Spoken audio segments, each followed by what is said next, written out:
I think we're going to start here, Ty, with the matchup that immediately gets us two top 10 opponents squaring off against each other. That'd be LSU as field goal-ish, 2.5-point-ish favorites facing off against Florida State Sunday night, 7:30 p.m. Eastern in Orlando, which, by the way, finds itself not in the direct path, but it's going to be affected by weather. We got a Category 4 at the time of recording. Got a pretty significant weather event in a hurricane hitting the Gulf Coast of Florida. This one is sort of the Great Dane of week one, if we're going to continue with the dog analogy. Okay.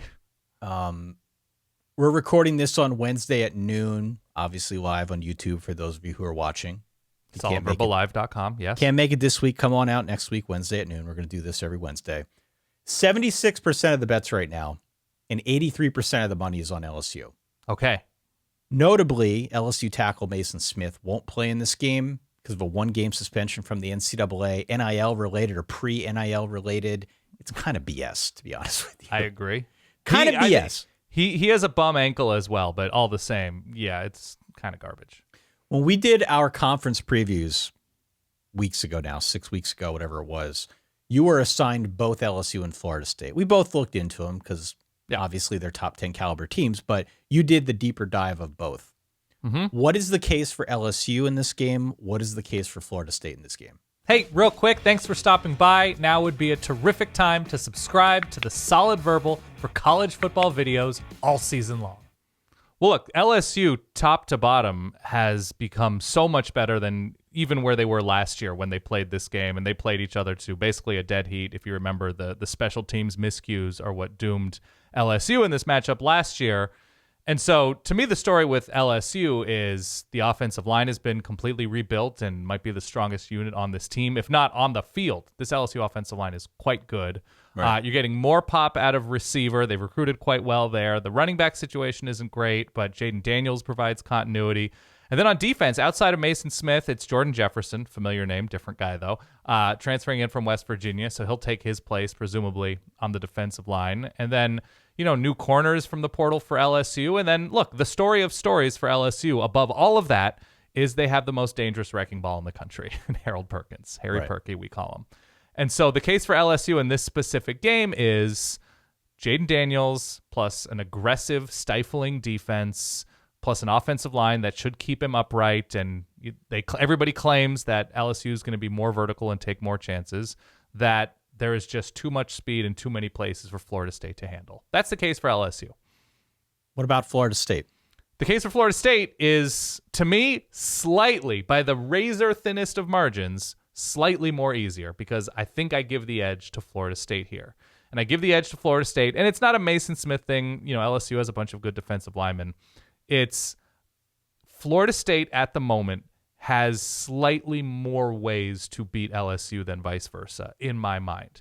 Because of the rushing attack, because of how dangerous Trey Benson will continue to be this year, one of the best handful of running backs in the nation, the addition of Keon Coleman alongside Johnny Wilson at receiver, I think the Florida State offense is just a little bit too lethal. LSU counting on two new starting corners from the portal, one from Syracuse, one from, I believe, Southeastern Louisiana, Zy Alexander, that there is something that I think is a little bit more winter wondery, guys that you could perform in January to Florida State.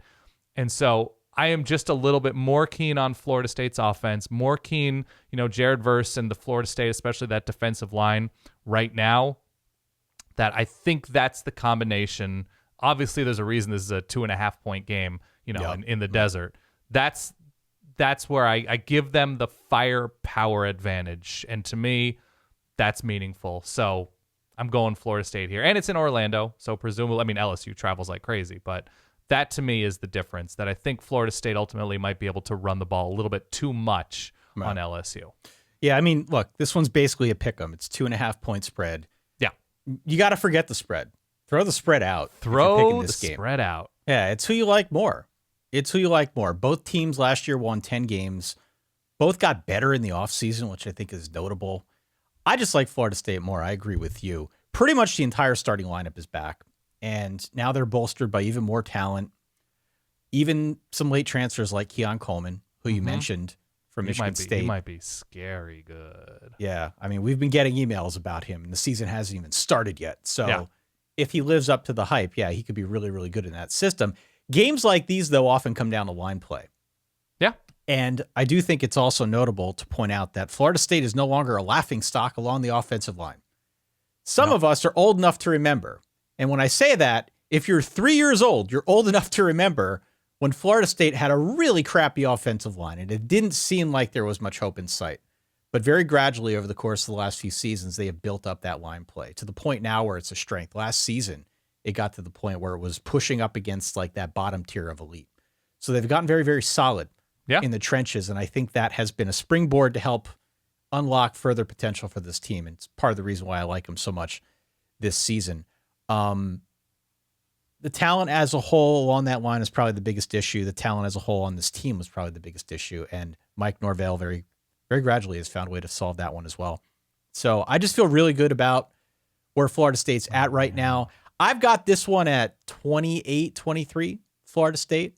Okay. I think it's a good game. I think it's a good game, just like last year. Last year had mistakes, and there were the special teams woes for LSU and whatnot, but I think this will again be tight. These are two really good teams. Provided the game is close, neither one is out of the playoff race. Sure. It's just a good matchup. It'd be a good loss for one or the other, provided, again, it's like within one score, and I think it will be. So I'm 28-23 Florida State. I've got a Sunday afternoon cookout at a neighbor's place, and I've already alerted Jody with an eye. Hard out at 6:20 Central. Hard out. That's all.